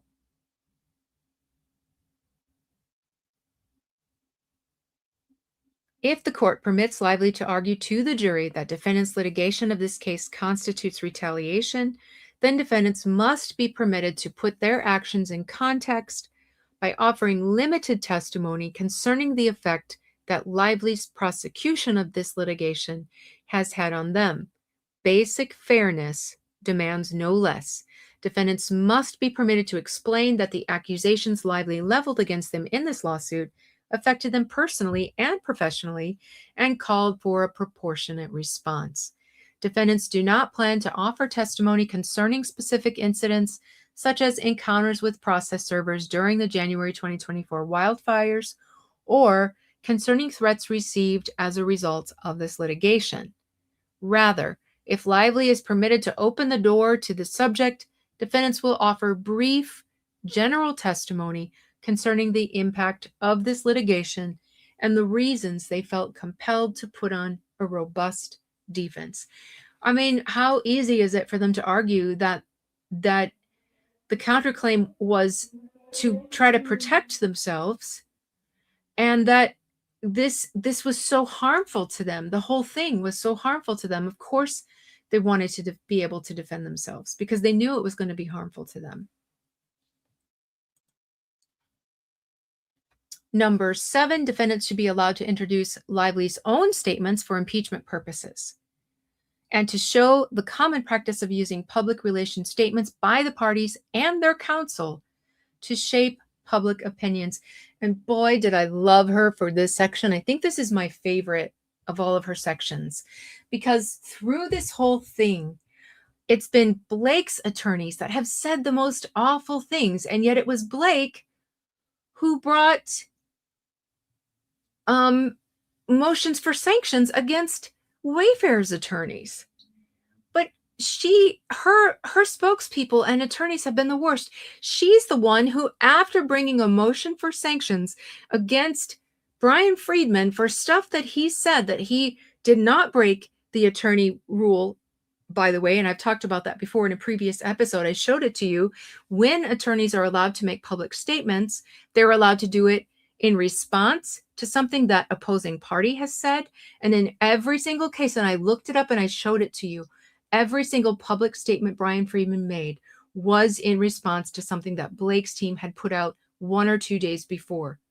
Without every single one of those times was that. Another time they're allowed to speak publicly is when there's been something big happen in the case. So, for example, when their case was dismissed, that's a big deal. They can talk about it. They can make a public statement. It's in their rules. So, but in the process of filing this motion for sanctions against him, they hire this attorney who had previously been defending Leslie Sloan. She'd been in the case from the very beginning, but now she stepped over to Blake and specifically was introduced as hired to handle public relations.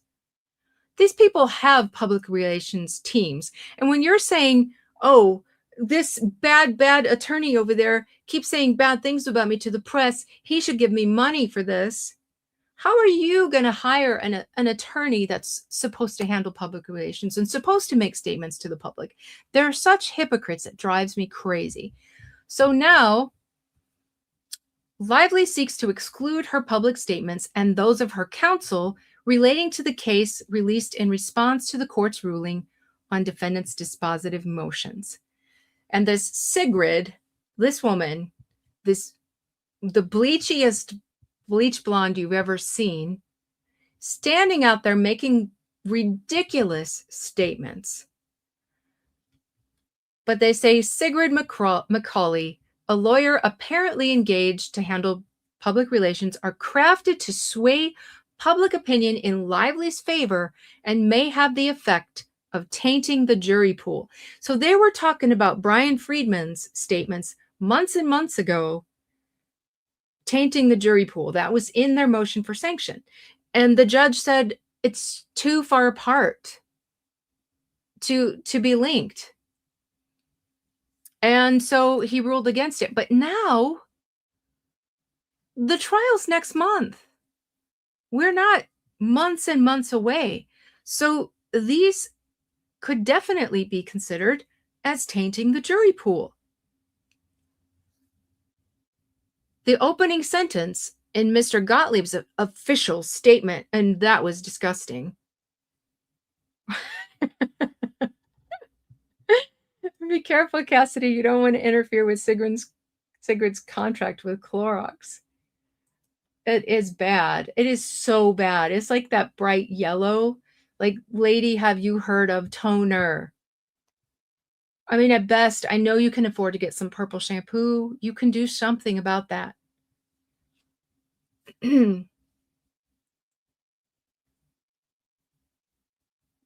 Okay, so Michael Gottlieb made this statement. I don't know if you guys have seen it, but it was absolutely despicable because him and Ezra are they're just vile, hateful, nasty people. Count Dracula. Yes, Virginia, Justin has been the most adult in all of this. She not so much. It's truly laughable. When they release a statement, it is nothing like these personal attacks. And this is what she's Donnie says, I'm a hairdresser. Sigrid's hair is awful, right? She needs some toner. Let's see.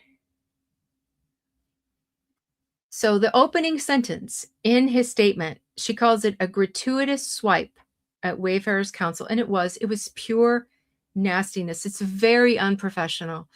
It is completely unsurprising that Brian Friedman does not understand the court's actual ruling. This is what this man said. That Brian Friedman doesn't understand, and that it's completely unsurprising. You jerk. You guys are the ones that have case law that doesn't match what you're claiming it for. You guys are the ones that used California law to try to prove New York has to accept California law. You guys are the ones that filed stuff in the wrong state, and so you got your case thrown out. But you think Brian Friedman doesn't understand? He's the guy who outfoxed all of you. He didn't even argue the summary judgment motion he's now spinning. Just because one person writes it doesn't mean that the others have zero input on it. And you know that. Had to bring in another law firm for the trial. What? Why are you saying that? Didn't you just bring in other people too? And just last week was reprimanded by the court for having filed legally frivolous claims. Were you the school tattletale? Were you the hall monitor? Because that's what you sound like. You whiny little man baby. Thank you. Thank you again, CM baby. Thank you so much.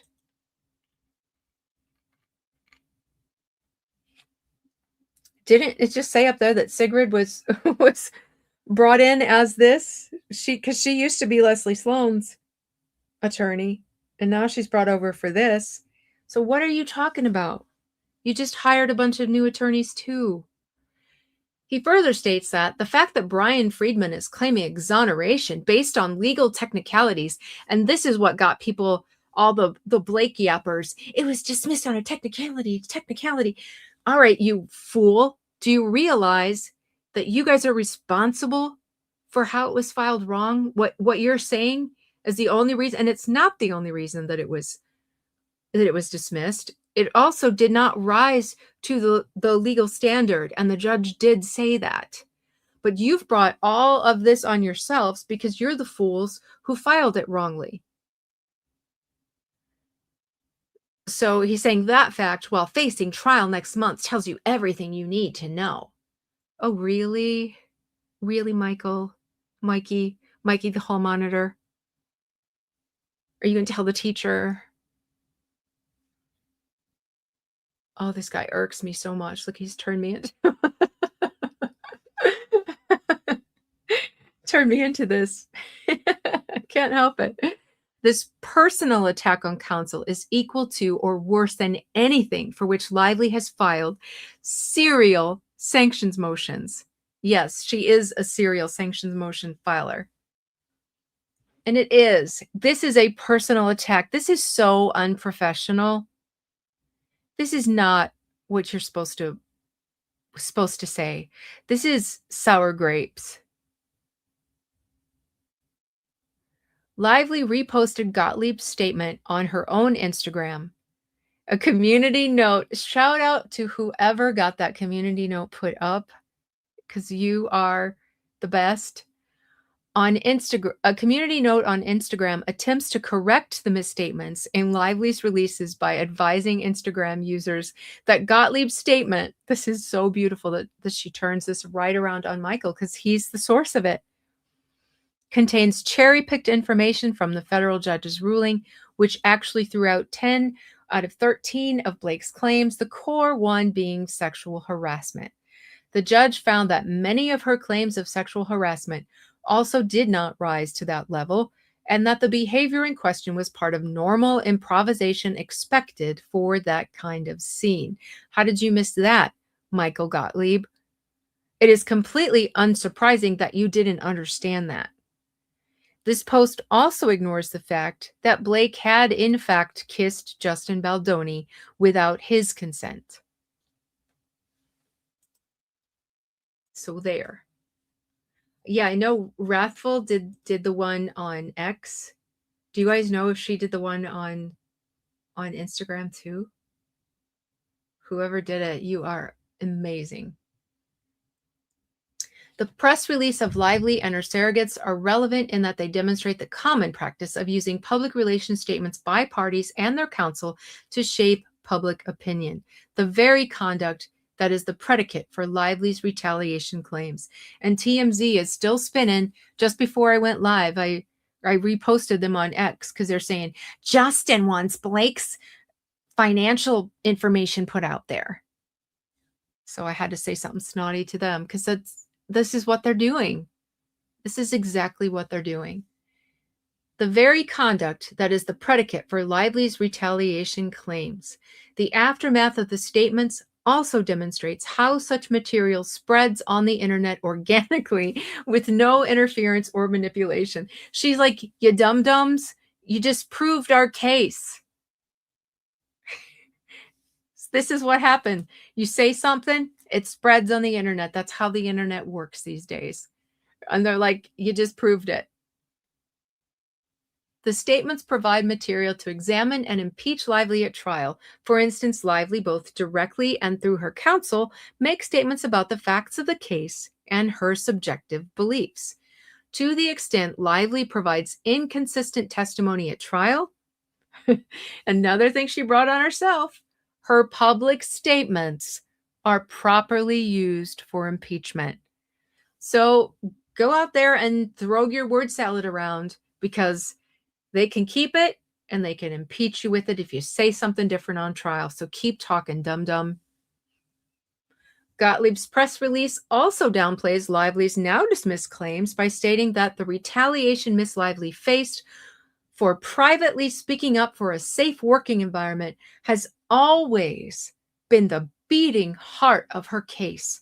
It is why she filed her lawsuit. And they're like, thank you for that. Thank you for that, because now we can use that. Defendants should be allowed to examine Lively on the notion that the sexual harassment claims she has most avidly pursued and publicized were not really so important after all. So they hire an attorney to handle PR, and this is what she does. She gets out there and says, well, it's okay she lost the sexual harassment because the retaliation has always been the beating heart of her case. So they can use that now. They can say, well, her attorney said that this was the most important, that the sexual harassment wasn't the most important. These dum-dums. Lively statements provide more legitimate fodder for examination. Lively exerts that physical pain and abuse from digital violence is a threat to women and children. This statement includes vague and unsupported statistics, such as purported studies, and then it lists those. Lively avers that these issues, which have not been previously raised by Lively or her experts, will be the heart of the case she intends to bring at trial. See, they are their own worst enemy. The stuff they get out there and do and say hurts them more than it hurts anyone. Lively, that was taking Lively at her word. Defendants have every right to examine or, at the very least, impeach Lively with her statements and those of her surrogates. Keep talking, Sigrid. Keep talking. Number 8. I love this one too. She should be permitted to present the testimony of Kirsty Flaw. So they bring Kirsty into this. They subpoena her, not only subpoena her, she was on Blake's list of disclosures. She was listed as someone with information that might prove important to this lawsuit. She brought her in.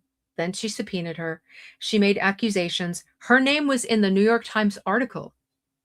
She brought her name up. Where does it say? Her own expert mentions the Little Bump video interview 43 times in his expert report and mentions Hearsay's name 43 times, or I'm sorry, by name 10 times. And his entire opinion is based on Hearsay's video. And now you want to say don't have her in there? Why? Because you're scared that what she has to say to the jury, that they're going to see she's telling the truth? I want her there so bad to represent all of us content creators that were subpoenaed. I really, really do. And the idea that they put her through so much and then they said, "Oh, you don't get to have a say. We're going to shut you right up," is so wrong. They made all kinds of accusations about her. They said that she was paid by Wayfarer to put that video out. There are people to this day that still believe that. What am I missing in the chat? Let me get back to this because I do have to go soon.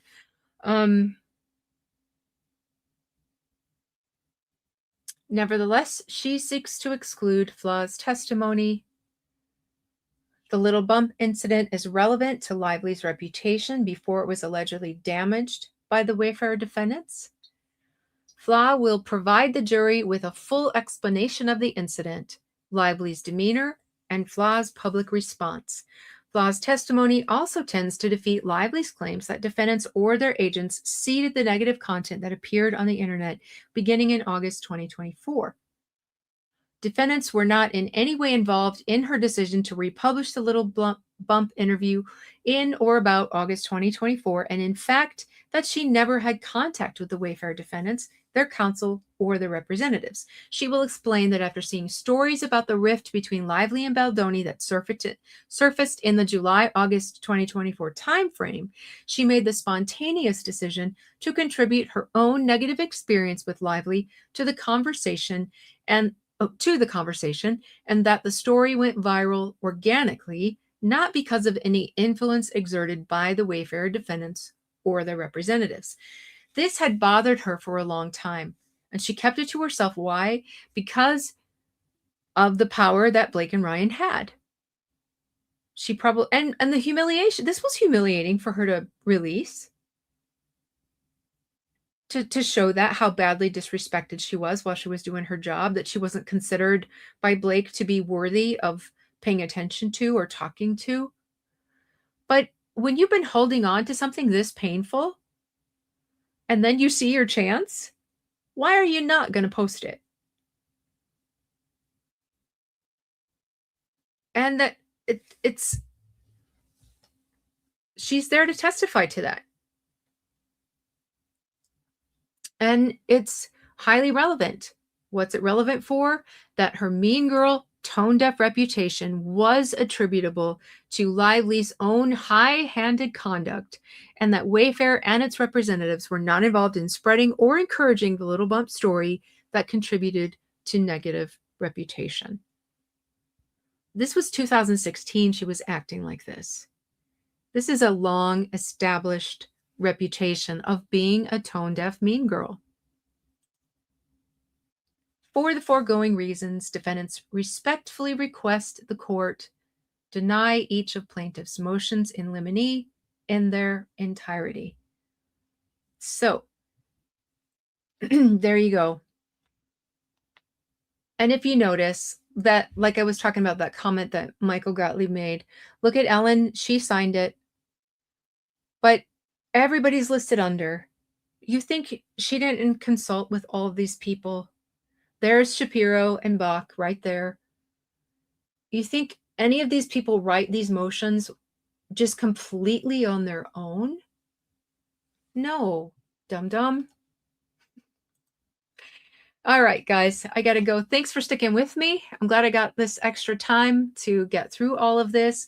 But what a great, great motion. It was beautifully worded, elegant, witty, charming, adorable by this queen. And Vanzan has now officially entered the chat. And they have to, if they're going to address this, what are they going to say? And the judge has to rule on it. What is he going to say? He can't just ignore it now. It's been brought to his attention. Oh, thank you for that, Christina. Yes, this article, Eumonia Dyke. Oh my goodness, it's so good. It's really, really long. So, but you guys are used to my long lives, so you should be able to read something this long. So think of it, don't think of it as an article, think of it as a book, because it's very long, but it's very, very interesting. And if you just can't commit the time to that, at least read the last like 5 or 10 pages, because that's really, really good. You like Ryan in the Van Zandt? I had to put him there. Anyway, yes. So libel proof. Now we know this is not a compliment. This means your reputation's already so trash, it couldn't get any worse. And yeah. So I think I'll be back later tonight. We'll see. It's because it's already, what time is it? It's already 8 my time. I have to go somewhere for a little bit. Depends on how long that takes me. And how my throat's holding up, because like I said, allergies are kind of bothering me right now. Thank you, Vicky. Thank you so much. Thank you to all of you generous super chatters and membership buyers. Ricardo, Kbella again, Amanda Vet, CM Baby, Cindy, Mr. Hustleham, CM Baby again. Oh, sorry. That was, and Vicky. Thank you guys so much. Thank you again, Christina. And if you follow Christina on X, she has set something up for us to give her her own version of super chats, little tips for all of the hard work she does. I do a prepaid card for any social media activity that I do money for, so I have to replenish mine. I've been in bed, so that's why it's been a few days, but I will be adding to that. So thank you so much, Christina. And if you guys want to thank her too, just find her on X. Or if there's another way, Christina, you can tell people in chat how they can do that. Or if you can even post it here, it's okay too. So anyway, yeah, I like to keep things safe. Thank you, Sharon, for the super sticker.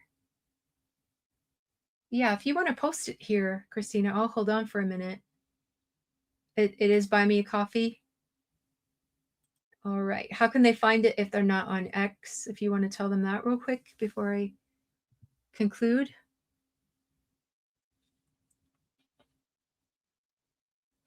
Okay, guys, there it is. All righty. She works tirelessly for so many of us. I've always wanted to do something nice for her, so I'm glad she did this finally. I've been telling her and telling her. Yes, sunny days. I can't wait either for him to have to address this. We'll see what he says. All righty, guys. Have a wonderful rest of your weekend. If I don't see you later tonight, I will see you tomorrow for sure.